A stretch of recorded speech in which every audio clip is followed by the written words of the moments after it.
National council for तिब, हुकूमत पाकिस्तान।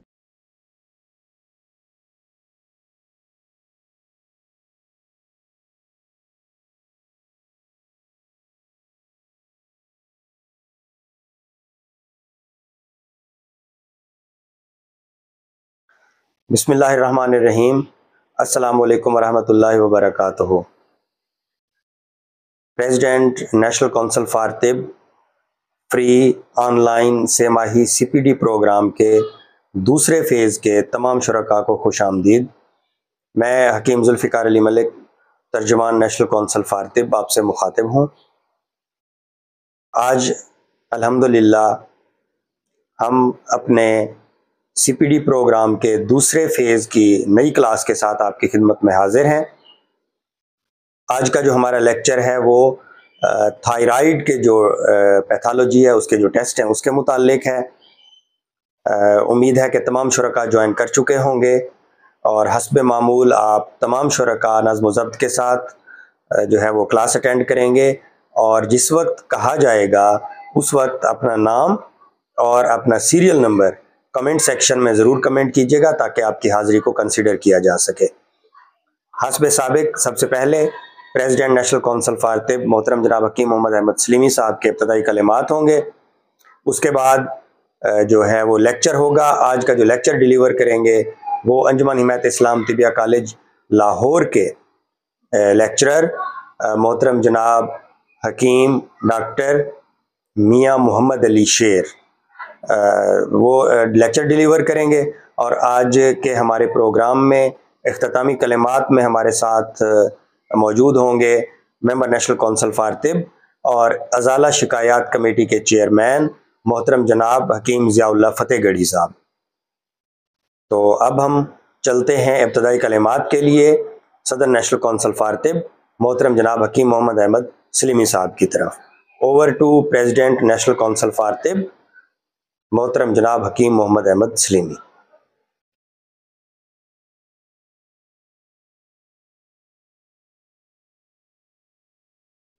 बिस्मिल्लाहिर्रहमानिर्रहीम। President national council for तिब CPD प्रोग्राम के तमाम शुरका ख़वातीन व हज़रात को अस्सलाम वालेकुम रहमतुल्लाहि व बरकातुहू। अल्हम्दुलिल्लाह, प्रेसिडेंट नेशनल काउंसिल फॉर तिब CPD प्रोग्राम का ये दूसरा सिलसिला है, ये जारी व सारी है और आपने गुज़िश्ता 2-3 लेक्चर्स में बड़ी ही मालूमात से भरपूर लेक्चर समाअत किए और आप तमाम हज़रात का जो फीडबैक है, जो तासुरात हैं, वो हमारे लिए बहुत ही हौसला अफजा हैं। अल्लाह ताला हमें इसी तरह ये काम को जारी व सारी रखने की तौफीक अता फरमाए।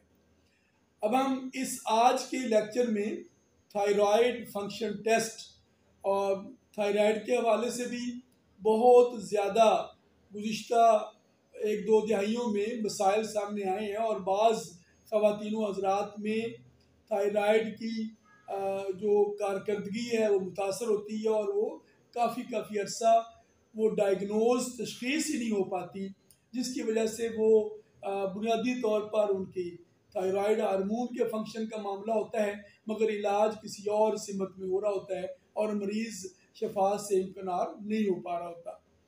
तो इस टेस्ट के हवाले से भी बड़ी अहमियत है और ये थायराइड फंक्शन होता क्या है, इसके टेस्ट में क्या क्या चीज़ें फाइंड होती हैं, आज हमारे जो माहिर हैं, जो हमारे नाब हकीम अली शेर साहब जो बहुत ही इस हवाले से माहिर हैं, MPhil हैं और बहुत शानदार वो उनकी इल्मी कारकर्दगी है और वो दर्स व तदरीस से वाबस्ते हैं और यकीनन वो एक मौलज हैं और सारे मामलात को अच्छी तरह समझते हैं। उम्मीद है गुज़िश्ता जिस तरह पिछले लेक्चर्स हुए उसमें आपको हमने जो टर्मिनोलॉजीज़ हैं उसको जो जदीद लैंग्वेज और टर्मिनोलॉजी है उससे भी आगाही दी और उससे कोशिश किया कि आसान तरीन जो अल्फाज में ज़ुबान में आप तक पहुँचाया जाए। उम्मीद है कि ये लेक्चर भी आपको पसंद आएगा और इस लेक्चर की समाअत करने से आप थायराइड फंक्शन टेस्ट जो है जिसमें TSH और T3 T4 वगैरह आप उसको देख कर बीमारी की तशख़ीस करने में आपको मामलत होगी और आप मर्ज़ की दुरुस्त तशख़ीस करते हुए बेहतरीन इलाज तजवीज़ कर सकेंगे। इंशाअल्लाह ये सिलसिला जारी रहेगा और यकीनन गुज़िश्ता लेक्चर्स की तरह इस लेक्चर से भी आप मुकम्मल इस्तेफ़ादा करेंगे। बस आपसे गुजारिश है कि आप वक्त मुकर्रर पर ज़्यादा से ज़्यादा लेक्चर के साथ जुड़ जाया करें, इसको ऑनलाइन हो जाया करें और ताख़ीर ना किया करें। और बाद में भी चूँकि हमारे लेक्चर्स हमारे यूट्यूब पर मौजूद रहते हैं, इनको बार बार समाअत किया करें ताकि अगर कोई कमी बेशी रह गई है तो वो भी पूरी हो जाए। और अगर किसी भी लेक्चर से मुतल्लिक हमारे मौज़ूआत से मुतल्लिक कोई सवाल ज़हन में हो तो वो ज़रूर हमें आप कमेंट्स में लिख सकते हैं। इंशाल्लाह हमारे माहिरीन अगले लेक्चर से पहले आपको इस कमेंट्स में भी जवाब देंगे और अगर कोई ज़रूरी हुआ तो अपने लेक्चर्स में भी उसकी वजाहत कर देंगे। हम आपके शुक्रगुजार हैं कि आप अपना वक्त निकाल कर हमारे इस लेक्चर प्रोग्राम में शिरकत करते हैं और हम आपको यकीन दिलाते हैं कि ये सिलसिला इसी तरह जारी और सारी रहेगा। अल्लाह ताला हम सब काम नासर हो। तिब्बे जिनानी जिंदाबाद, पाकिस्तान पाइंदाबाद।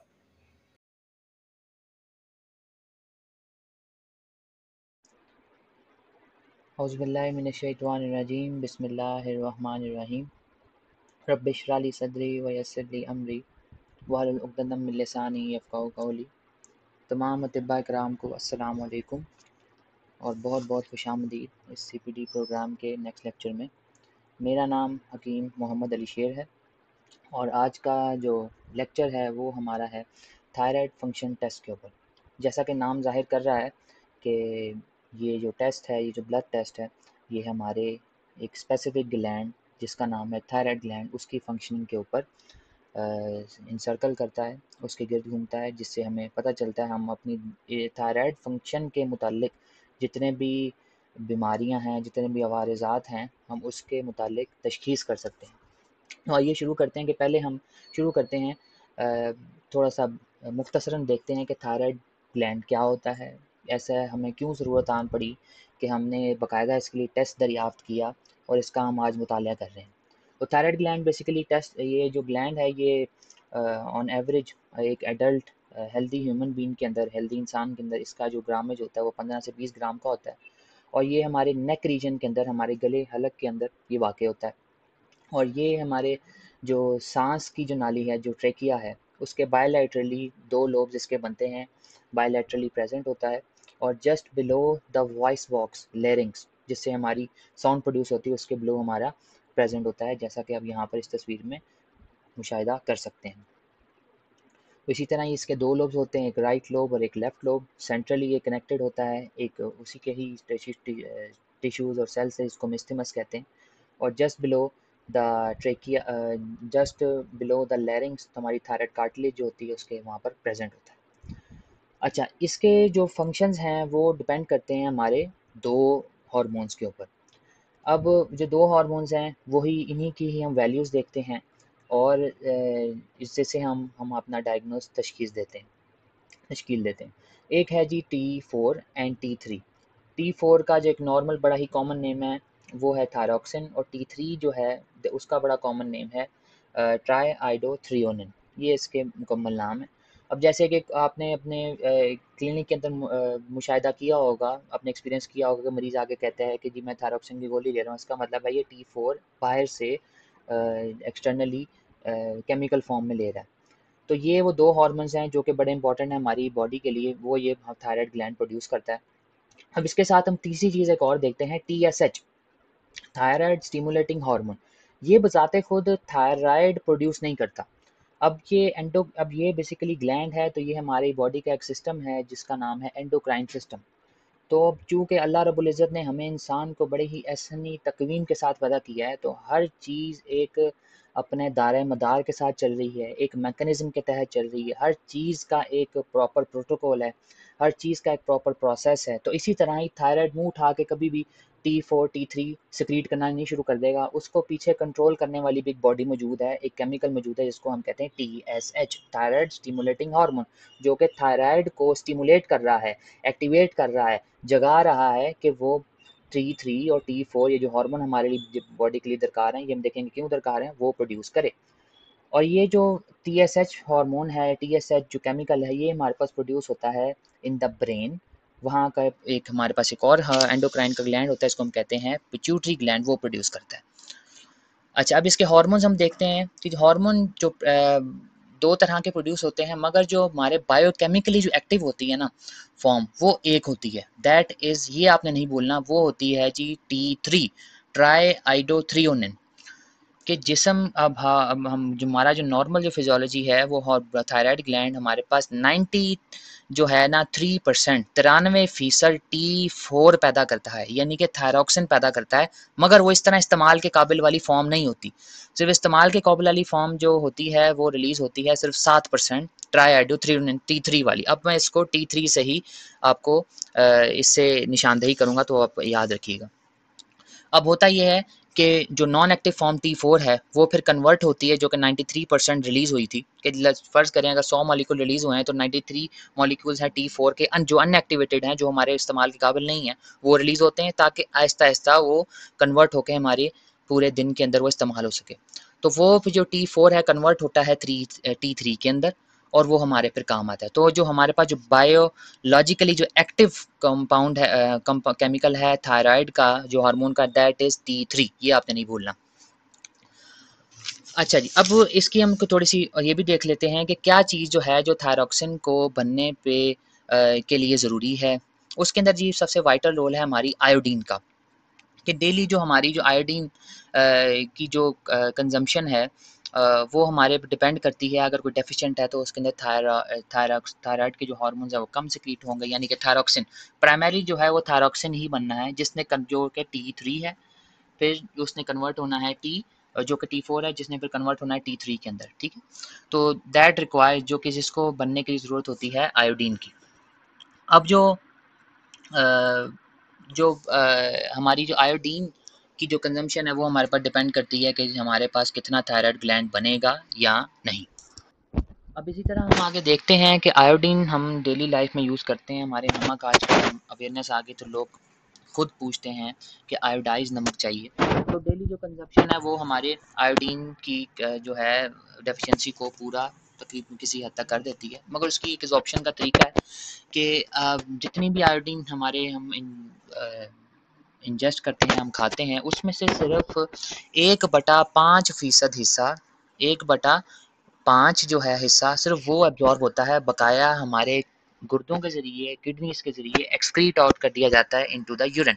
सिर्फ एक जितने भी हमने आयोडीन की इंजेस्ट की है अपने मैदे के ज़रिए, तो वो उसमें सिर्फ 1/5 जो पोर्शन है सिर्फ वही एब्जॉर्ब होता है। तो यहाँ से आप अंदाज़ा कर सकते हैं कि आयोडीन की जो एब्जॉर्प्शन है हमारी बॉडी के अंदर वो भी बहुत कम है, मतलब उतनी की ही है जितनी हमें ज़रूरत है, जो कि अगर हम नॉर्मली उसको हम अपनी डाइट में लेते रहें, ठीक है। तो इसी तरह इसमें मैंने डेली जो है एनुअल जो है इसकी कंजम्पशन रिक्वायरमेंट भी लिखी है कि 50 मिलीग्राम आयोडीन जो है वो रिक्वायर्ड होता है हर साल, यानी कि ये तकरीबन बनता है 1 mg पर वीक आयोडीन रिक्वायर्ड है कि थायराइड ग्लैंड जो है वो नॉर्मल थायरॉक्सिन प्रोड्यूस करे 1 mg पर वीक, ठीक है। आगे चलते हैं कि इसके साथ हमारे पास, अब इसके साथ मैं आपको एक और चीज़ इजाफा कर देता हूँ कि आयोडीन के सोर्सेज हम नेचुरली क्या कहाँ से आयोडीन के सोर्स जो हैं हमारे पास बड़े ही बेहतर, जो अंडे की जो जर्दी है, एग यॉक जो है वो बड़ा अच्छा सोर्स है। फिर आयोडाइज सॉल्ट है, फिर हमारे पास पाइनएप्पल है, ये इसमें पाइनएप्पल में बड़े ट्रेसेस से होते हैं आयोडीन, मगर ये भी हम एक सोर्स आयोडीन का है।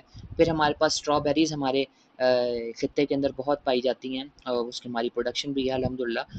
तो हम स्ट्रॉबेरीज़ अपने पेशेंट्स को भी रिकमेंड कर सकते हैं ड्यूरिंग द सीज़न के जो डेफिशिएंट हों आयोडीन के अंदर, ठीक है। अच्छा, अब हमने आयोडीन की बात मुकम्मल कर ली कि ये ज़रूरी है थायराइड हार्मोन के बनने के लिए। इसके साथ एक और प्रोटीन है जिसको थायरोग्लोबुलिन कहते हैं, हम इसमें ज़्यादा डीप नहीं जाएंगे, जो कि मिलके बनती है हमारे एक अमाइनो एसिड से, एक नॉन एसेंशियल अमाइनो एसिड है टायरोसिन। ये बताने का मकसद ये है क्या क्या चीज़ें हमारे पास प्रेसिपिटेट कर सकती हैं, जो कि लीड कर सकती हैं हमारे थायराइड हार्मोन की डिस्टर्बेंस के अंदर। तो एक तो आयोडीन है, सेकंड हमारी ये प्रोटीन है थायरोग्लोबुलिन, जो कि बन रही है टायरोसिन अमाइनो एसिड से। तो ये जो है ये भी बनने में, तो इस तरह हम बिल्कुल ये कह सकते हैं कि जिन लोगों में प्रोटीन की कमी हो, लो प्रोटीन डाइट वो लेते हों, बॉडी के अंदर प्रोटीन की किल्लत हो या कोई ऐसे मर्ज़ में लाहक हों जिसमें उनकी बॉडी की जो प्रोटीन्स हैं जैसे एल्ब्यूमिन यूरिया होती है जिसके अंदर हमारे जो यूरिन के अंदर जो है बॉडी की जो एल्ब्यूमिन प्रोटीन है वो एक्सक्रीट आउट होना शुरू हो जाती है पैथोलॉजिकली, तो उसमें भी हमें इन केसेस में जिसमें हम सर्कुलेटिंग प्रोटीन जो है अमाइनो एसिड्स हैं वो कम हो रहे हैं, उसमें भी हमें ये थायरोग्लोबुलिन कम मिलेगी। अगर थायरोग्लोबुलिन कम होगी तो हमारे पास थायराइड ग्लैंड, थायराइड हार्मोन्स जो हैं T3 और T4 वो भी कम बनाएगा। ठीक है, तो ये आपके सामने एक डायग्रामेटिक एक्सप्लेनेशन है, एक जो मैंने आपको पीछे एक्सप्लेन किया कि आयोडीन किस लिए ज़रूरी होता है, उसके आयोडीनेशन के लिए। फिर हमारे पास जो थायरोग्लोबुलिन मॉलिक्यूल जो बनता है वो हमारे पास एज ए प्रिकर्सर वर्क करता है कि थायराइड ग्लैंड अपने T3 और T4 जो हार्मोन्स है वो बनाए। तो ये उसकी एक डायग्रामेटिक एक्सप्लेनेशन है। नेक्स्ट हम चलते हैं कि हमारे पास जो है जैसे ही हार्मोन बन गए तो उसमें भी हमारे पास जो है अब बनने में भी प्रोटीन का रोल है, उसके बाद बन गए तो उसके अंदर जो उसकी जो ट्रांसपोर्टेशन है कि थायराइड ग्लैंड ने T3 T4 रिलीज़ कर दिया तो उसके बाद भी उसमें प्रोटीन का रोल होता है। अब जैसा कि मैंने आपको बताया कि उसकी रिलीज़ के बाद भी प्रोटीन का रोल होता है, तो उसमें हमारे पास होती हैं TBGs यानी कि थायरॉक्सिन बाइंडिंग ग्लोबुलिन।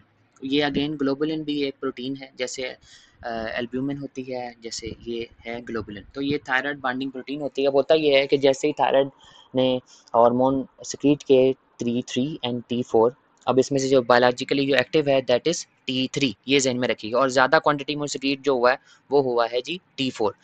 अब होता ये है कि ये जो थायरॉक्सिन बाइंडिंग जो प्रोटीन होती है ये हमारे ब्लड के अंदर फ्रीली अवेलेबल होती है और हमारे ब्लड प्लाज्मा के अंदर, और इसकी जो अफिनिटी होती है ये ज़्यादा होती है, ये ज़्यादा स्ट्रांगली बाइंड करता है हमारे T4 के साथ, और T3 के साथ ना रेडिली ज़्यादा स्ट्रांगली बाइंड नहीं करता, बॉन्ड नहीं करता, और उसकी अफिनिटी लो होती है। तो इसलिए वो जो प्लाज्मा बाइंडिंग जो प्रोटीन्स हैं वो जल्दी रिलीज़ कर देती हैं T3 को, जो कि बायोलॉजिकली एक्टिव है, ताकि वो अपना काम कर सके। अब इसी तरह ही अब चूँकि ये बात तो तय है कि हमें एहसानी तकवीम से अल्लाह रब्बुल इज़्ज़त ने पैदा किया है, तो ये भी उसकी एहसानी तकवीम का एक छोटा-सा पहलू है कि T4 की एफिनिटी क्यों ज़्यादा है, क्योंकि T3 ने अपना एक इंस्टेंट फंक्शन परफॉर्म कर दिया है, और फिर फॉलोइंग जब एक क्वांटिटी में एक फेज़ में जब हमारे थायराइड हार्मोन रिलीज़ होते हैं तो उसमें जो रिमेनिंग क्वांटिटी इतनी सारी हमें रिक्वायर्ड नहीं होती।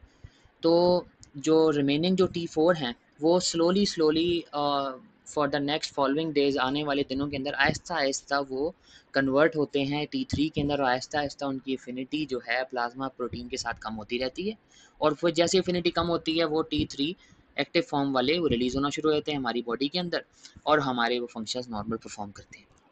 अब जी फंक्शंस की बार-बार बात हो रही है कि अपने नॉर्मल फंक्शन परफॉर्म करते हैं। जी क्या फंक्शन है? अब बेसिक हम इसको बहुत ज़्यादा डीप नहीं जाएँगे। तो हमारा जो नॉर्मल जो सेलुलर का जो मेटाबॉलिज़्म है, जितना उसको ज़िंदा रहने के लिए जो उसको एक्टिविटी दरकार है कि माइटोकॉन्ड्रिया ने अपनी रेप्लिकेशन करनी है, डीएनए की रेप्लिकेशन हो रही है, सेल्स की डेली की वेयर एंड टेयर चल रहे हैं, उसकी अंदर जो मेटाबॉलिज़्म है वो मैनेज हो रहा है, फिर जो इंसुलिन की मैनेजमेंट हो रही है, फिर जो उसके इंसुलिन की वजह से जो हमारे जो मेटाबॉलिज्म पे जो इफेक्ट आ रहा है, वो every management is being, every system is being controlled, her cheese control हो रही है हमारे थायराइड ग्लैंड से।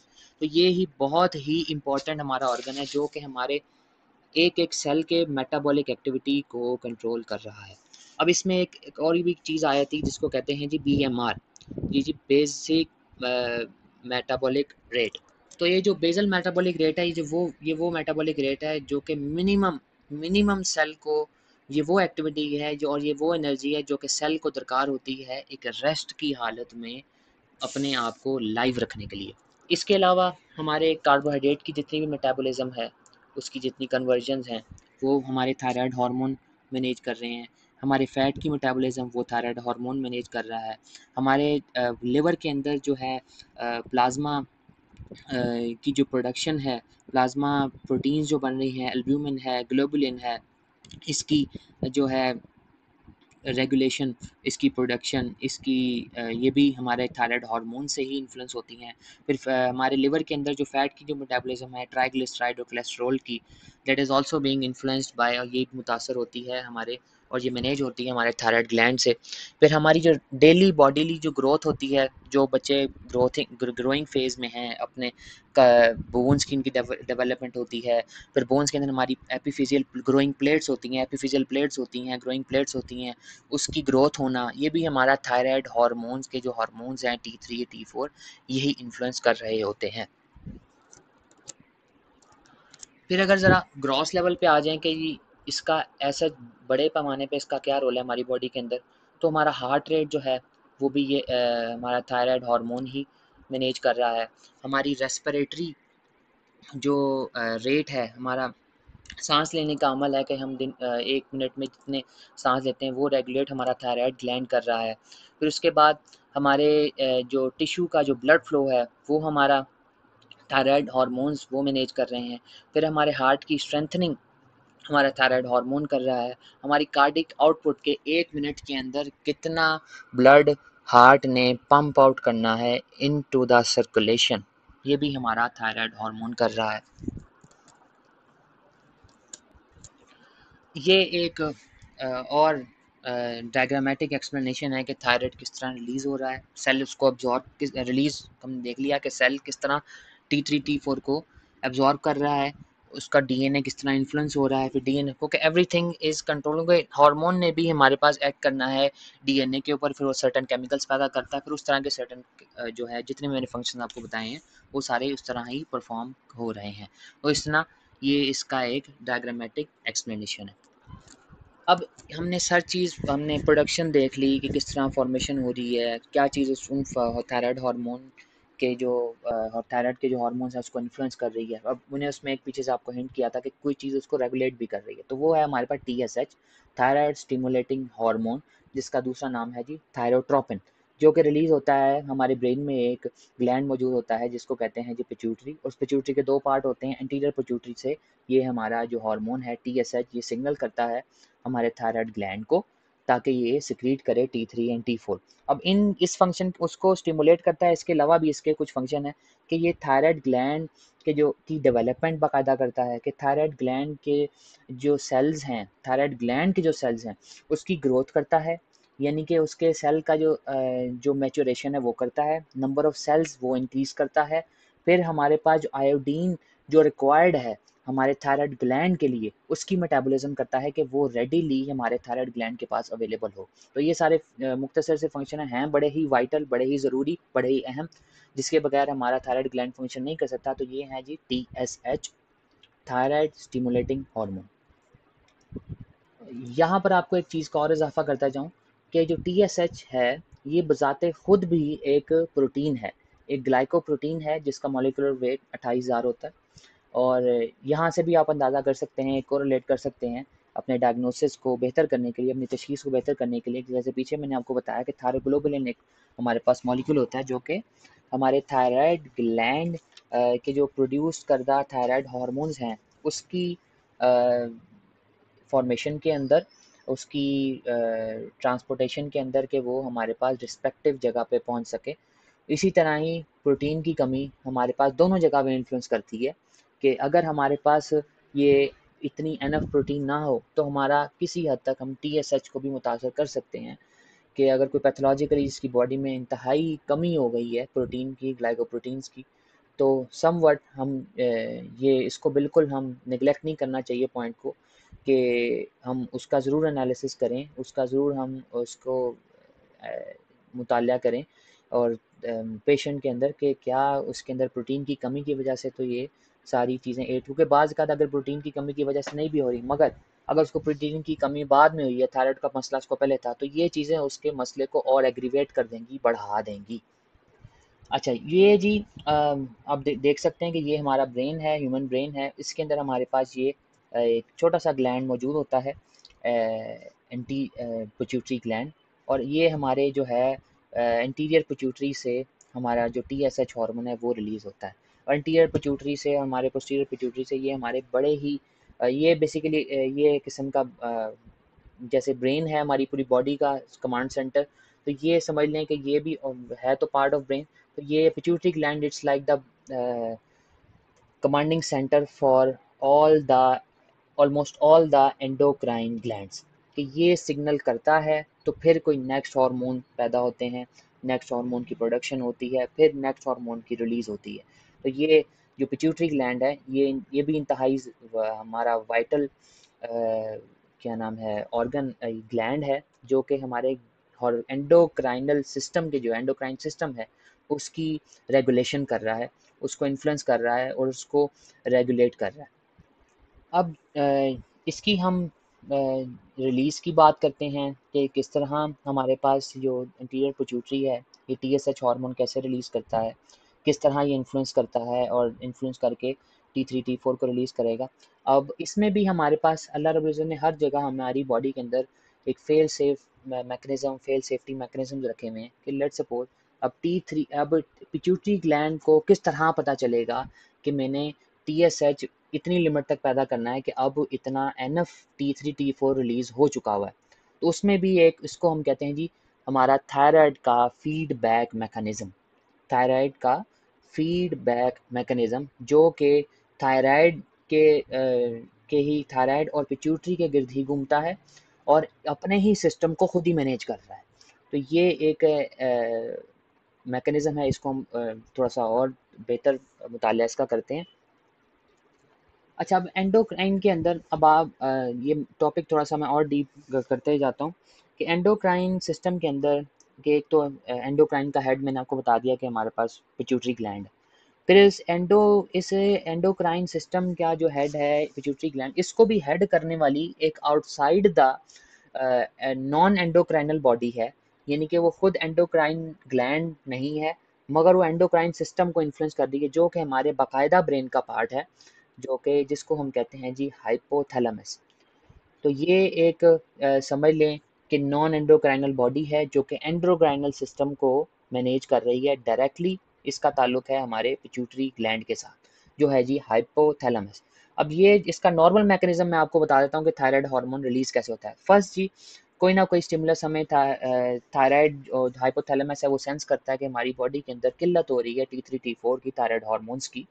तो ये सबसे पहले रिलीज करता है TRH, थायरोट्रोपिन रिलीजिंग हार्मोन, यानी कि थायरोट्रोपिन रिलीज करने वाले हार्मोन सिक्रीट करता है हाइपोथैलेमस, जो कि डायरेक्टली जाते हैं हमारे एंटीरियर पिट्यूटरी की तरफ और एंटीरियर पिट्यूटरी रिलीज करता है थायरोट्रोपिन। अब वो थायरोट्रोपिन एंटीरियर पिट्यूटरी ने रिलीज किया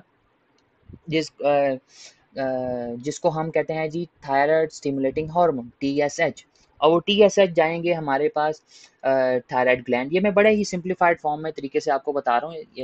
ये फिर थायराइड TSH जो है ये हमारे थायराइड ग्लैंड के पास जाएंगे और थायराइड ग्लैंड तक एक्सेस करते हुए due to the with the help of circulation blood circulation और तो मेम्ब्रेन्स को पास करते हुए ये TSH जो हैं थायराइड स्टिमुलेटिंग हार्मोन जो हैं ये थायराइड ग्लैंड के पास जाते ही T3 और T4 का रिलीज़ कर देंगे। अब जैसे ही T3 और T4 अब ये जो है फीडबैक मैकेनिज्म का यहाँ पर ये मैं आपको कॉन्सेप्ट बताता हूँ कि हाइपोथैलेमस को या पिट्यूटरी को किस तरह पता चलेगा कि ये हमारे पास एनएफ प्रोड्यूस हो चुके हैं T3 एंड T4। तो यहाँ पर एक बड़ा ही खूबसूरत पहलू है हमारे थायराइड ग्लैंड का कि जो T3 T4 ऑलरेडी प्रोड्यूस हो रहे हैं तो ये खुद ही अपने ही एक नेगेटिव स्टिमुलस हैं कि जब ये एनएफ प्रोड्यूस हो जाते हैं सर्कुलेशन में हमारे पास ऑलरेडी इसका लेवल बढ़ जाता है तो ये खुद ही जाके हमारे हमारे हाइपोथैलेमस को जो कि TRH प्रोड्यूस कर रहा है और इंटीरियर पिट्यूटरी को जो TSH रिलीज कर रहा है थायराइड स्टिमुलेटिंग हार्मोन रिलीज कर उनको जाके इनहिबिट कर देते हैं कि भाई हम ऑलरेडी सर्कुलेशन में बहुत ज़्यादा आ चुके हैं, अब हमें ज़रूरत नहीं है आपकी कि आप थायराइड ग्लैंड को बताएं कि और प्रोड्यूस की जाए, चूँकि हम ऑलरेडी सर्कुलेशन में ब्लड सर्कुलेशन में ऑलरेडी मौजूद हैं। तो ये जो है थायराइड हार्मोन अपने ही सर्कल को अपनी ही प्रोडक्शन को खुद ही रोक रहे हैं कि हमारी प्रोडक्शन नॉर्मल हो चुकी है। तो ये है जी थायराइड फीडबैक मैकेनिज्म जो कि थायराइड इसके अंदर थायराइड ग्लैंड एक पार्ट है, एक पार्ट एंटीरियर पिट्यूटरी है और एक पार्ट है उसका हाइपोथैलेमस, जो कि सेंट्रली अपने तीनों को एक दूसरे की जो कि थायराइड ग्लैंड को सेंट्रली खुद ही मैनेज कर रहे हैं with the influence of elevated blood circulation के अंदर बढ़ी हुई क्वांटिटी के TSH और T3 एंड T4 को। और इस तरह के फीडबैक मैकेनिज़्म को कहा जाता है नेगेटिव फीडबैक मैकेनिज़्म, कि एक चीज़ बढ़ रही है, उसकी ज़्यादती हो रही है और फिर वो जाके ऐसे केमिकल रिएक्शंस करेगी, ऐसे केमिकल पाथवेज़ को स्टिमुलेट करेगी कि जो कि एट द एंड उसके अपनी ही प्रोडक्शन को कम कर दे। कि जैसे TSH ने T3 T4 की जो है कंसंट्रेशन को बढ़ाया, उसकी फॉर्मेशन को बढ़ाया, तो जैसे ही उसकी फॉर्मेशन बढ़ी तो ये T3 T4 जिसकी फॉर्मेशन हमने बढ़ाई थी उसने खुद ही जाके अपनी फॉर्मेशन को इनहिबिट कर दिया, यानी कि उसको कैंसिल आउट कर दिया कि अब इसकी फॉर्मेशन की और ज़रूरत नहीं है, जब होगी तो उसकी प्रोडक्शन करेगी। तो ये है जी नेगेटिव फीडबैक मैकेनिज़्म। इसके मुतरादिफ जो होता है हमारा पॉजिटिव फीडबैक मैकेनिज़्म होता है कि जिससे एक बढ़ा हुआ जो केमिकल है वो अगले ऐसे केमिकल रिएक्शन और करता है कि उसके केमिकल और बढ़ना शुरू हो जाए। तो ये हम उस पर बात नहीं करेंगे, तो इस टाइम हम नेगेटिव फीडबैक मैकेनिज़्म का आपको बताया कि जो कि आपके सामने है थायराइड फीडबैक मैकेनिज़्म। ये जी अगेन इसकी एक डायग्रामेटिक एक्सप्लेनेशन है कि किस तरह थायराइड हमारे हाइपोथैलेमस से रिलीज़ हो रहा है, क्या चीज़ रिलीज़ हो रही है, TRH वो स्टिमुलेट कर रही है हमारे पिट्यूटरी ग्लैंड को, जो कि रिलीज़ कर रहा है TSH। ठीक है, अब TSH मैं बार बार कह रहा हूँ क्योंकि TSH, T3 एंड T4 ये तीन चीज़ें हमने थायराइड फंक्शनिंग टेस्ट में देखते हैं। ठीक, ताकि इसका आपको पता चल जाए कि TSH कहाँ से रिलीज़ हो रहा है, T3 T4 कहाँ से रिलीज़ हो रहा है। तो ये एक उसकी, ये जो पीछे मैंने आपको negative feedback mechanism, thyroid feedback mechanism बताया है, ये उसकी एक बड़ी ही आसान डायग्रामेटिक एक्सप्लेनेशन। अब यहाँ पर जैसे आप देख सकते हैं कि ये हमारा हाइपोथैलेमस है, ये अगर आपको कर्सर नज़र आ रहा हो तो ये हमारा हाइपोथैलेमस है। तो हाइपोथैलेमस रिलीज़ कर रहा है, स्टिमुलेट कर रहा है पिट्यूटरी ग्लैंड को कि वो बनाए TSH, thyroid stimulating hormone. Thyroid stimulating hormone हमारे पास जाता है सर्कुलेशन के ज़रिए हमारे थायराइड ग्लैंड के पास, ताकि वो प्रोड्यूस करे T3 और T4। इसमें जो एक्टिवेटेड फॉर्म है वो है T3। ठीक है, और ये जो T3 जब बढ़ना शुरू हो जाएंगे सर्कुलेशन में तो वो जाके हमारे पिट्यूटरी को भी इनहिबिट कर देंगे और वो हमारे पास जाके हाइपोथैलेमस को भी इनहिबिट कर देंगे कि कहीं ऐसा ना हो कि हम पिट्यूटरी को तो इनहिबिट कर देंगे और TSH ना बनाए, मगर पीछे से हमारे पास हाइपोथैलेमस स्टिमुलेटेड ही रहे, उसको पता ही ना हो कि सर्कुलेशन में बढ़ चुका है T3 T4, तो वो पिट्यूटरी को स्टिमुलेट करता जाए और हमारी सर्कुलेशन में ये जो थायराइड रिलीजिंग हार्मोन है वो बढ़ना शुरू हो जाए। अब ये हम थायराइड ग्लैंड देख लिया हमने, उसकी प्रोडक्शन देख ली, उसकी हमने किस तरह क्या चीज़ें उसकी प्रोडक्शन को, उसकी फॉर्मेशन को इन्फ्लुएंस करती हैं, क्या चीज़ें उसकी जो फॉर्मेशन हो चुकी है उसको जब रिलीज़ होगा, कितना रिलीज़ होगा, कितना रिक्वायर्ड है, वो क्या चीज़ें, क्या कौन से हार्मोन्स उसको इन्फ्लुएंस करते हैं, ये हमने देख लिया, उसके फंक्शंस देख लिए। अब हम आते हैं कि अब थायराइड फंक्शन टेस्ट क्या है। अब इंशाल्लाह मुझे उम्मीद है कि आप बहुत आसानी से समझ जाएंगे कि थायराइड फंक्शन टेस्ट में क्या चीज़ें इंडिकेट करती हैं। अगर वो एक चीज़ बढ़ रही है तो दूसरी कम हो रही है, तो व्हाट इट इंडिकेट्स और आपको ये किस तरह तशखीस में बेहतर कर सकती है। तो पहले देखते हैं थायराइड फंक्शन टेस्ट, इसको शॉर्ट फॉर्म में TFTs भी लिखा जाता है, जैसे CBC है कंप्लीट ब्लड काउंट, इसी तरह ही TFTs थायराइड फंक्शन टेस्ट।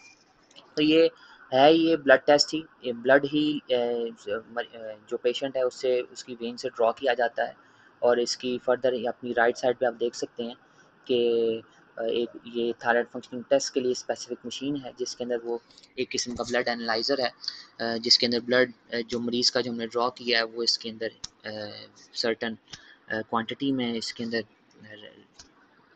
ड्रॉसलेट में डाला जाता है और वो उसके अगेंस्ट में, अब चूँकि दौर जदीद है तो हमें वो एक डिजिटलाइज्ड रिपोर्ट दे जाता है जिसके अंदर हमारे पास 3 चीज़ें होती हैं। अब जैसा कि हम देख सकते हैं कि ये जो थायराइड मशीन है, ये इसमें रिपोर्ट पे आते हैं कि उसमें 3 चीज़ें हम देखते हैं रिपोर्ट के अंदर, एक T4 T3 जो कि ऑब्वियसली हार्मोन हमने उनका एनालिसिस करना है, और थर्ड जो चीज़ होती है जो कि थायराइड को स्टिमुलेट कर रही है, जो कि हमने पिट्यूटरी से जिक्र किया कि थायराइड स्टिमुलेटिंग हार्मोन। ये 3 चीज़ें हम इसमें देखते हैं जो कि हमारे लिए इसमें ज़रूरी हैं जानना कि इसके बढ़ने और कम होने से क्या चीज़ हमें पता चलती है।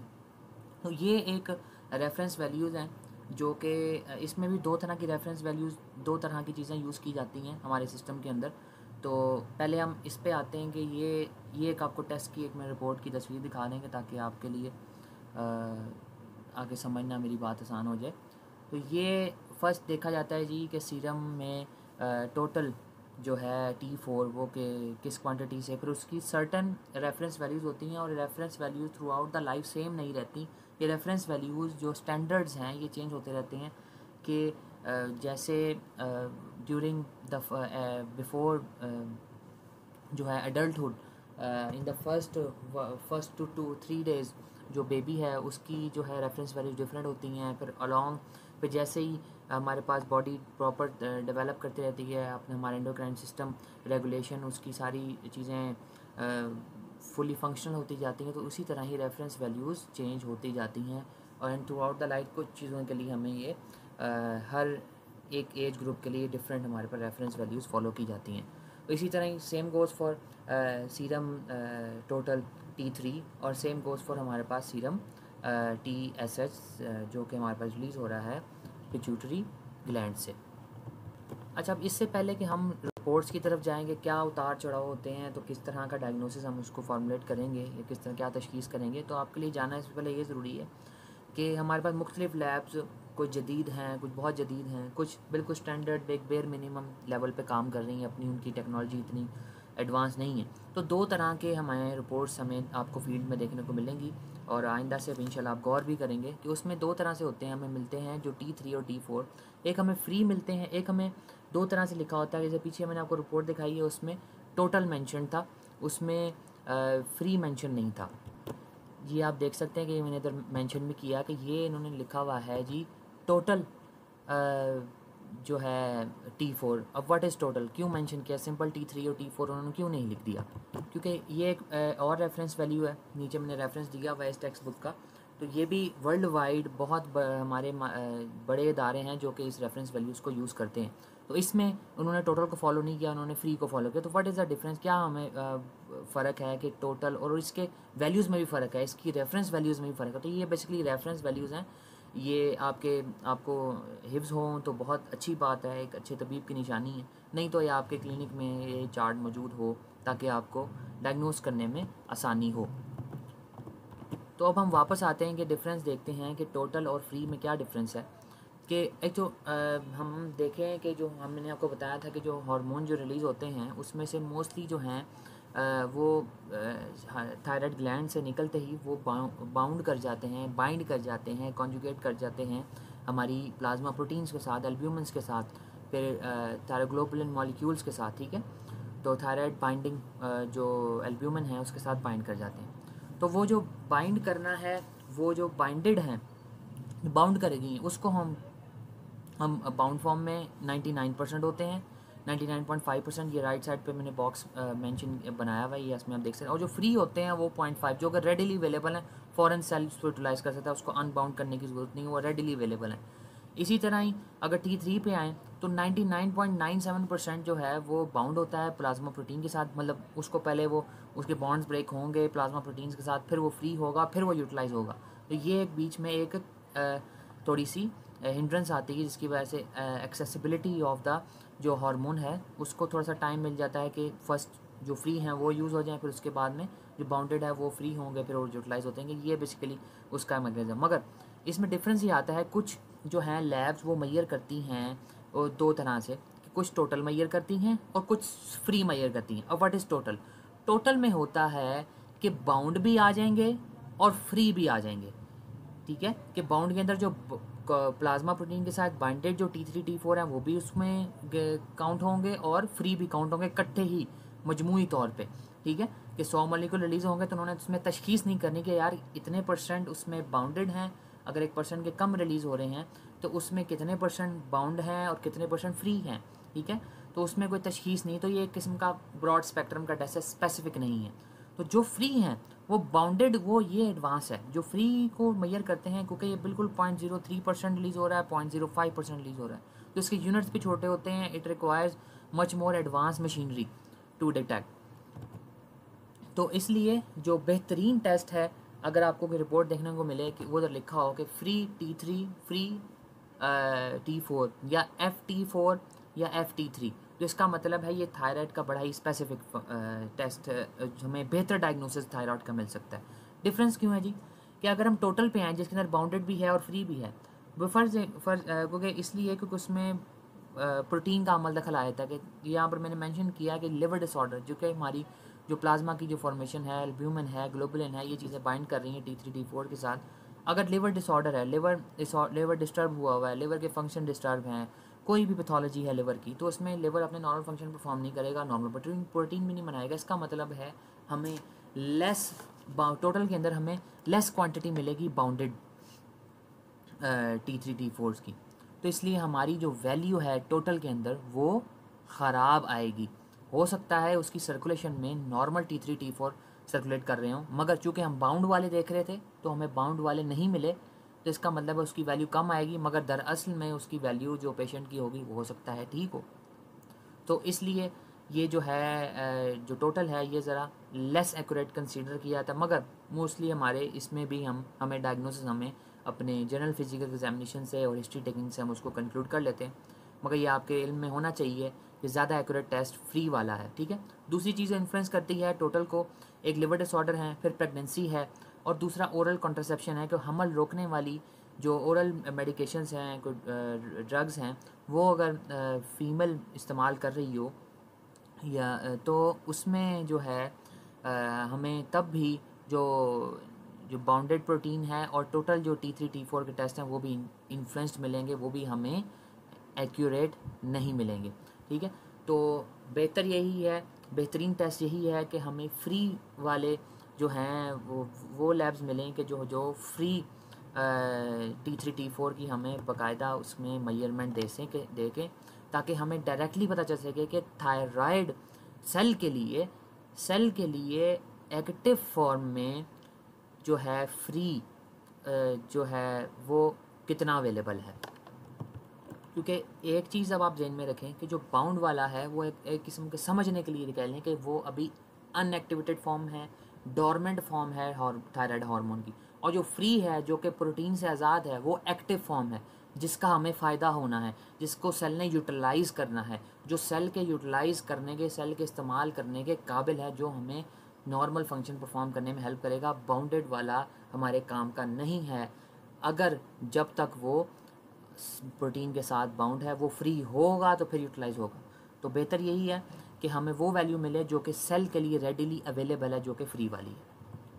अच्छा, अब थायराइड फंक्शन टेस्ट जो है इसको रीड करने की कोशिश करते हैं, आपको रहनुमाई देंगे कि अब ये इसमें कोई एक चीज़ नहीं है कि ये अगर T3 बढ़ रहा है तो हमें ये इसको ये डायग्नोस करेंगे, अगर T4 हम एक वैल्यू को देख के अपनी जो है तशखीस उसको नहीं बना सकते और डायग्नोसिस अपना नहीं बना सकते। इसका होते हैं सर्टन पैटर्न्स कि अगर एक बढ़ रहा है तो क्या दूसरा कम हो रहा है या दूसरा बढ़ रहा है, तो इससे ही इन दो चीज़ों से ही हमारे पास दो डायग्नोसिस मुख्तलिफ बन जाते हैं। तो हमें पूरे टेस्ट को एक साथ लेके चलना है।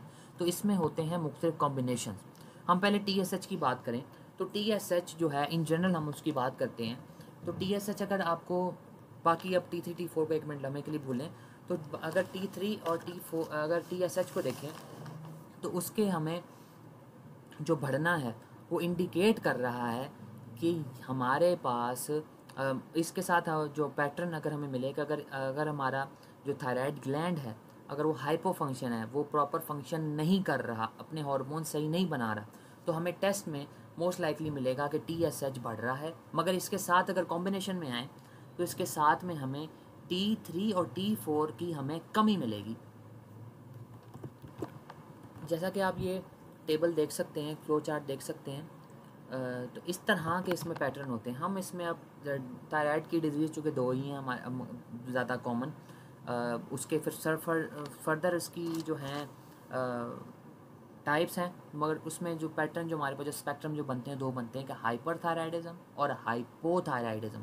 अब ये मेरे ख्याल से इसमें हम जाने की मेरे ख्याल से हमें ज़्यादा डीप ज़रूरत नहीं कि ये हमें आप तिब्बाग्राम को पता ही होगा कि हाइपर का मतलब है थायराइड ग्लैंड, हाइपर थायराइडिज्म का मतलब यानी कि थायराइड ग्लैंड का ओवर वर्क करना, ओवर प्रोडक्शन ऑफ हार्मोन करना किसी भी वजह से। हाइपो का मतलब है कि थायराइड ग्लैंड का लो फंक्शन करना, कम फंक्शन करना, कि थायराइड ग्लैंड के हार्मोन्स की कमी हो गई है हमारे सिस्टम में, कि उसकी प्रोडक्शन में कमी हो गई है T3 और T4 की। तो इसमें हम फर्दर हमारी 2 टाइप्स बन जाती है कि दोनों में आती हैं प्राइमरी और सेकेंडरी, इसी तरह हाइपो में, इसी तरह ही हाइपर में। प्राइमरी में ये आता है कि प्राइमरी में हम ये काउंट करेंगे कि दोनों के अंदर ही सेम पैटर्न होगा, हाइपर और हाइपो में, कि जब मसला थायराइड ग्लैंड का होगा तो तब उसको कहेंगे जी प्राइमरी हाइपर थायराइडिज्म है, कि थायराइड हार्मोन खुद ज़्यादा बना रहा है, पीछे से उसको बेशक स्टिमुलस आ रहा है या नहीं आ रहा, वो खुद ज़्यादा बना रहा है, ठीक है। इसी तरह हाइपो में जाएंगे प्राइमरी में, तो इसका मतलब है कि पीछे से सिग्नल दिया जा रहा है, पिट्यूटरी ग्लैंड बार बार सिग्नल कर रहा है कि थायराइड हार्मोन बनाओ, मगर थायराइड ग्लैंड जो थायराइड की समझ लें कि फैक्ट्री ख़राब हो चुकी है कि वो प्रोडक्शन नहीं कर रही हार्मोन की, तो ये है। सेकेंडरी में आ जाए तो इसका मतलब है कि थायराइड जो है हार्मोन, थायराइड जो ग्लैंड है वो दुरुस्त है, मगर पीछे जो उसकी जो गवर्निंग बॉडी है, जो उसका जो ब्रेन है, जो कि पिट्यूटरी ग्लैंड है, वो उसके सिग्नल ख़राब हो गए, यानी कि वो बढ़ गए। हाइपर में सेकेंडरी के अंदर वो सिग्नल बढ़ जाएंगे, हाइपो के अंदर वो सिग्नल कम हो जाएंगे।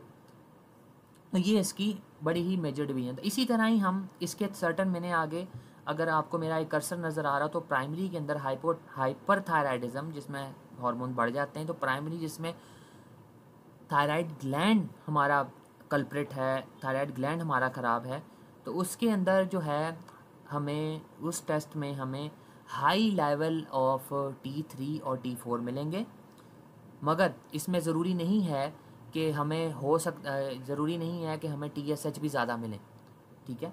तो इसमें अटमोस्ट पॉसिबिलिटी यही होती है कि हमें जो TSH हैं वो हमें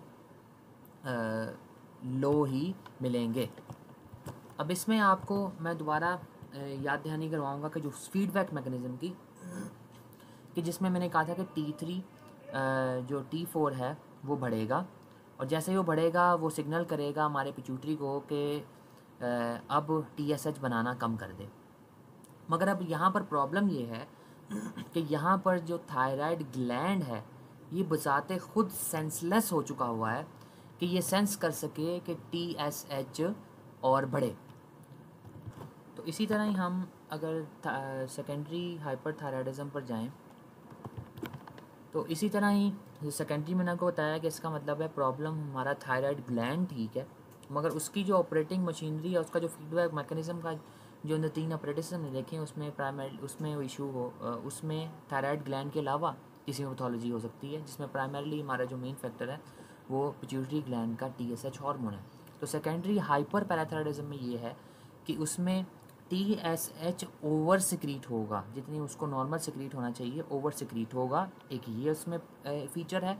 और सेकंड जो फीडबैक मैकेनिज़्म में जो उसकी सेंसिटिविटी है कि जैसे ही T3 T4 बढ़ता है वो उसको इनहिबिट कर देता है कि TSH ना बनाओ, वो इस हवाले से सादा ज़ुबान में हम कहें तो आप समझने के लिए कह सकते हैं कि जो पिट्यूटरी ग्लैंड है वो इसके ओवर सिक्रीशन के साथ साथ डीसेंसिटिव भी हो चुका है, जो उसकी हसासियत है वो ख़त्म हो गई है T3 T4 से, कि वो उसको समझ सके कि अब ये जितना मैंने TSH सिक्रीट किया है क्या वो काफ़ी है।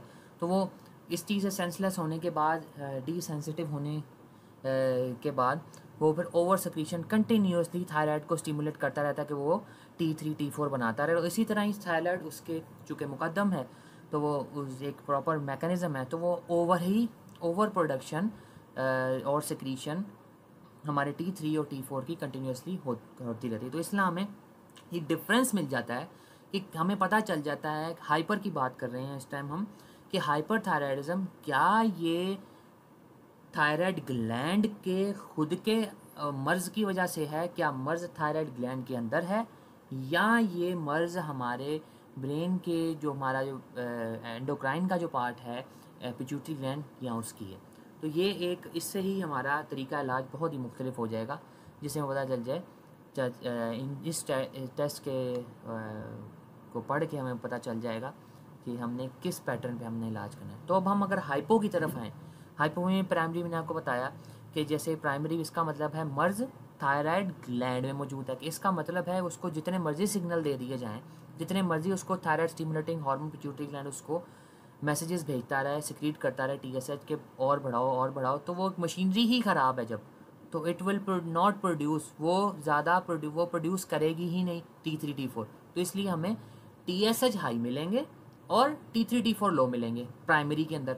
तो इसी तरह हाइपो में आ जाएं तो हाइपो में हमें दोनों चीज़ें ही लो मिलेंगी, क्योंकि उसमें जो सेकेंडरी है, सेकेंडरी हाइपोथायराइडिज्म, ये जो सेकेंडरी हाइपोथायराइडिज्म है ये बहुत रेयर है।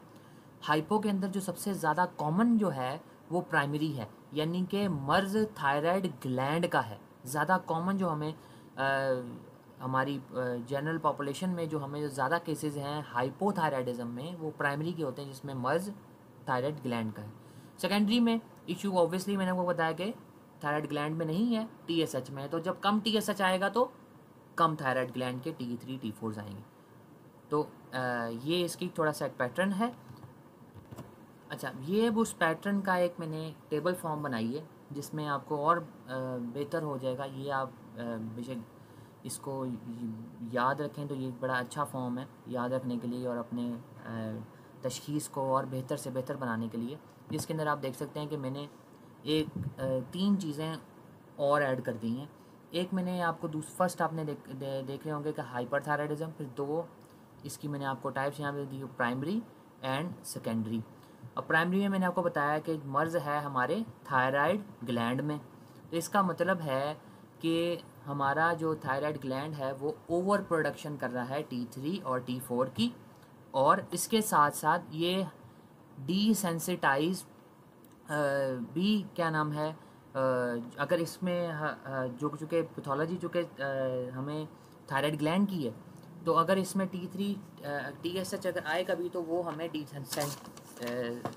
डीसेंसिटाइज होगा। मगर इसमें एक ट्विस्ट ये होता है कि इसमें हमें लो TSH इसलिए मिलता है कि जब मैंने ये फीडबैक मैकेनिज़्म को आप याद रखें कि जैसे T3 T4 बढ़ेगा उसने पिट्यूटरी ग्लैंड के को एक्सेस करेगा और पिट्यूटरी ग्लैंड की जो TSH की सिक्रीशन है उसको कम कर देगा।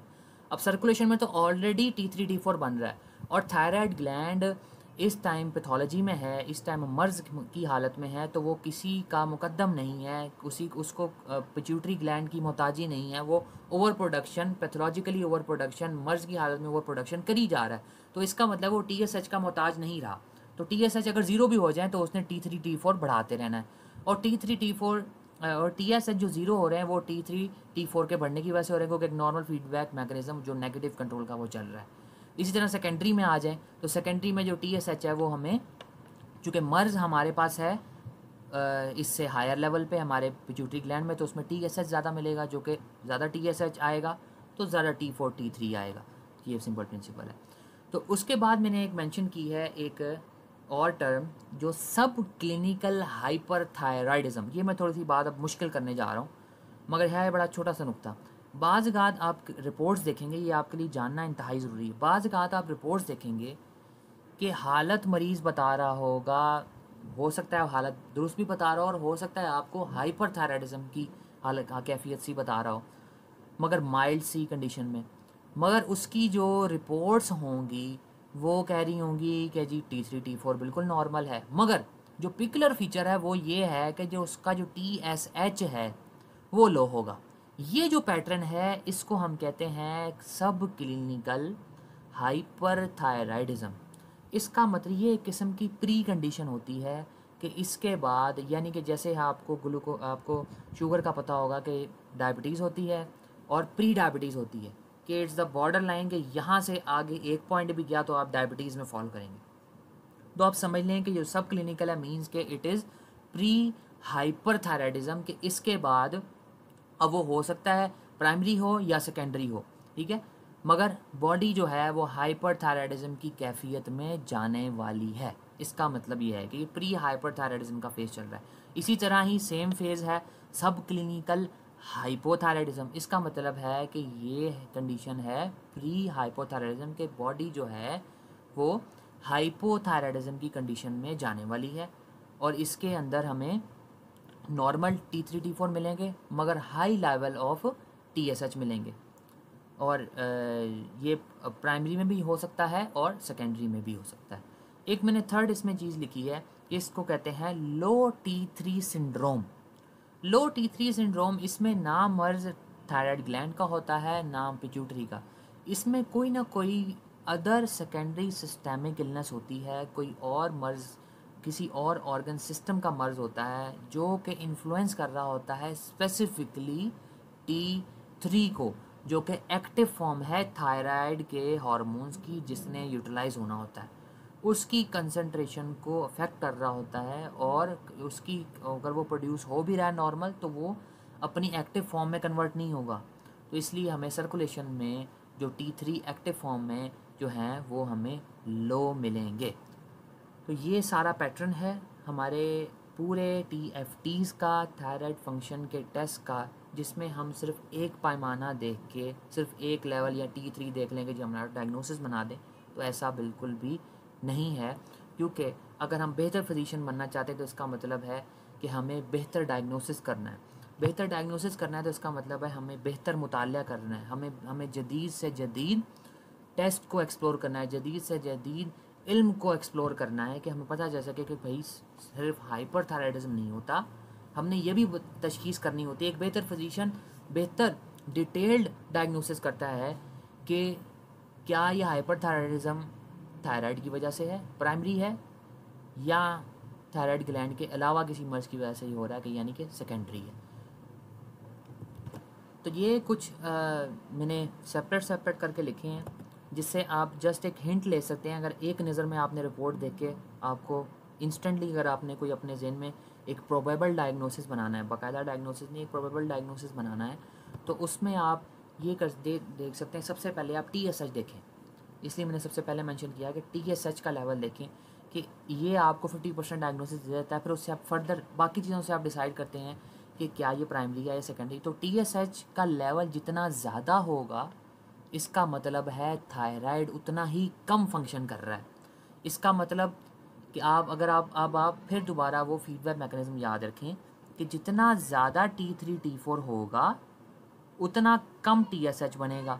अब यहाँ पर हमने TSH हाई करना है, तो अब आप जाएंगे, अब क्या करेंगे, इसका मतलब है आप T3 T4 कम बनाएंगे।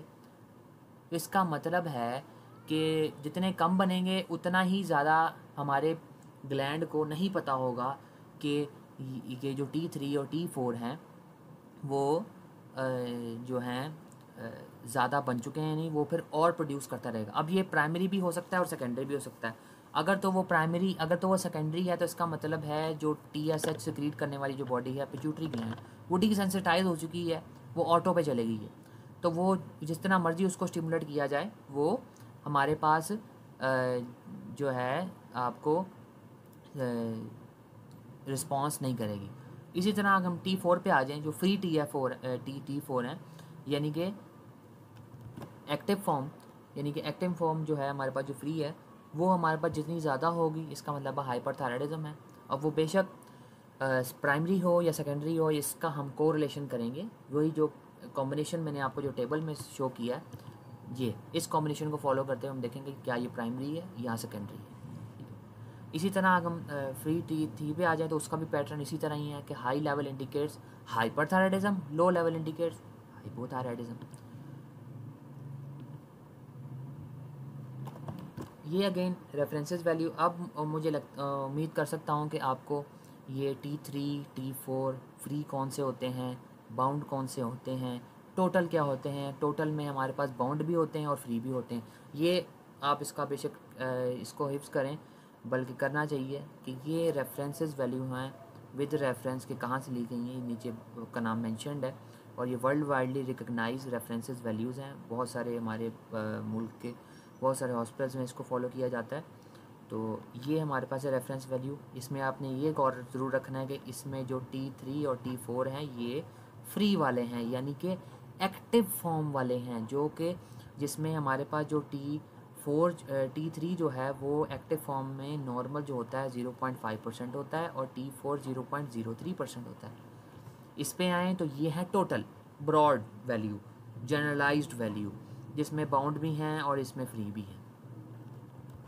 अब इनके अलावा भी कुछ एक आध मिनट में हम रिव्यू कर लेते हैं। इनके अलावा भी जो कुछ टेस्ट हैं जो हमारे करवाए जाते हैं, जिसके अंदर हमारे पास है थायराइड एंटीबॉडीज़ टेस्ट। इसमें 3 एंटीबॉडीज़ हम देखते हैं कि थायराइड पेरोक्सीडेज एंटीबॉडीज़ हैं, थायरोग्लोबुलिन एंटीबॉडीज़ हैं और TSH रिसेप्टर एंटीबॉडीज़ हैं।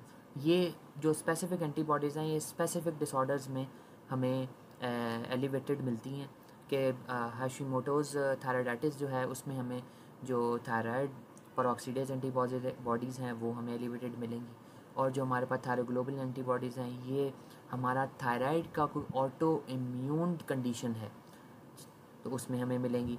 फिर TSH रिसेप्टर एंटीबॉडीज़ ये हमें ग्रेव्स डिजीज़ में मिलती हैं। थर्ड जो हमारे पास जो टेस्ट होता है जो कि थायरोग्लोबुलिन टेस्ट होता है, ये जो प्रोटीन है ये स्पेसिफिक है हमारे थायराइड के ट्यूमर मार्कर के लिए।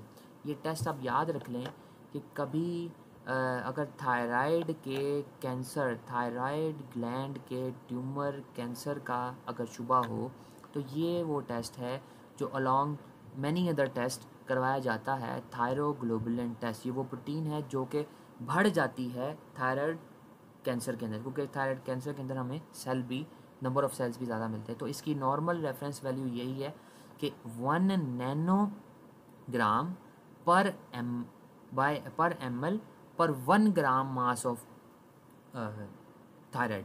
अब थायराइड का हमने मास देखा है कि तकरीबन 15 से 20, कुछ कई जगह कुछ जगह मेंशन है 25 ग्राम, मैक्सिमम 25 ग्राम नॉर्मल वेट होता है। तो यहाँ पर 25 नैनोग्राम पर ml हमारे पास ये नॉर्मल वैल्यू होगी, और इससे एलिवेटेड हमारे पास हम कंसीडर करेंगे ट्यूमर। इसकी सर्टन वैल्यूज़ हमारे पास उसको फिर हम अलॉन्ग विद बायोप्सीज़ और अलॉन्ग विद हमारे पास जो हैं अल्ट्रासाउंड्स उसके हम कोरिलेट करके हम इसकी वैल्यूज़ देते हैं।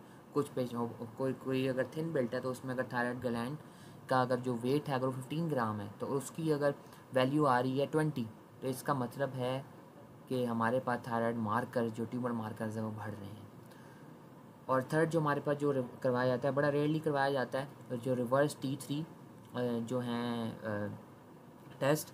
इसमें जो मैंने आपको बताया था कि जो हमारे पास पीछे अगर आपको टेबल याद हो जिसमें हमने लो T3 सिंड्रोम देखा है जो कि थायराइड का अपना सिंड्रोम नहीं है मगर किसी सिस्टेमिक इलनेस की वजह से है, तो उसमें हम ये वाला टेस्ट करवाते हैं कि हमें पता चल जाए कि अगर थायराइड जो मुतासर हो रहा है, हमें सिम्टम्स वो नहीं मिल रहे, हमें टेस्ट नॉर्मल मिल रहे हैं, तो हम फिर ये रिवर्स T3 टेस्ट करवाते हैं। इसमें पता चल जाए कि ये जो नॉन थायराइडाइडल इलनेस है वो किस वजह से हो रही है और क्या ये इसी वजह से है या नहीं। तो उम्मीद करता हूँ आपको कुछ ना कुछ फ़ायदा हुआ होगा, आपके इल्म में इजाफ़ा हुआ होगा, एंड उम्मीद करता हूँ कि आपका जो क्लिनिकल एक्सपीरियंस है, आपका क्लिनिकल एक्सपोजर है, आपका क्लिनिकल नॉलेज है वो भी इंक्रीज़ हुआ होगा, वो भी बढ़ा होगा। और इस दुआ के साथ इजाज़त चाहूँगा कि आप अपने मरीज़ों को आसानी फराहम करें। अल्लाह हामी नासी हो। अस्सलाम वालेकुम, शुक्रिया।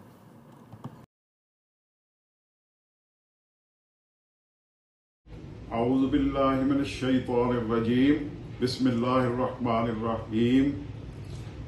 मेरा नाम हकीम मोहम्मद ज़ियाउल्लाह फतेहगढ़ी, मैं मेंबर हूँ नेशनल काउंसिल फॉर तिब का और चेयरमैन हूँ अज़ाला शिकायत कमेटी का।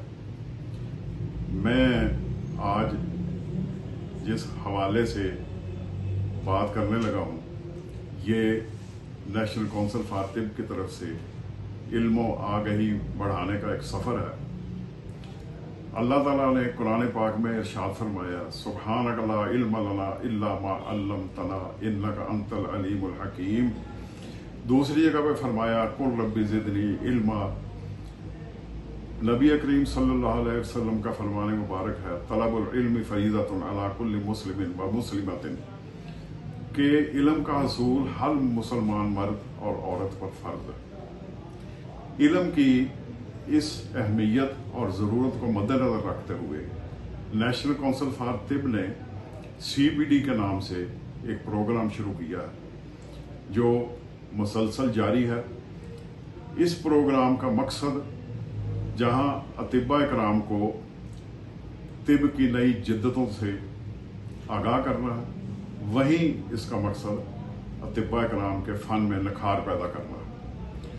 तो मैं इसमें प्रोफेसर जवाद इशफाक साहब, प्रिंसिपल तिबिया कॉलेज अंजुमन हिमायत इस्लाम लाहौर, और तमाम उस्ताद कराम जो इस CPD के प्रोग्राम में मुख्तलिफ लेक्चर दे चुके हैं, मैं सबको खराज तहसीन और सलाम पेश करता हूँ कि इन सब ने अपने हमारे इस इल्म दोस्ती के सफ़र में अपना अपना किरदार अदा किया। इनके इस किरदार के बगैर इस सफ़र की कामयाबी मुमकिन ना थी। आज का जो लेक्चर है वो थायराइड के बारे में था। प्रोफेसर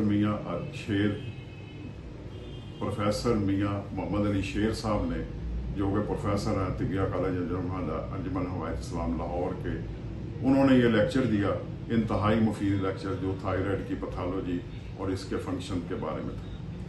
तो मैं अपनी बात का खात्मा इस शेर पे करता हूँ, अब जिसके जी में आए वही पाए रोशनी, मैंने दिल जला के सरे आम रख दिया। शुक्रिया।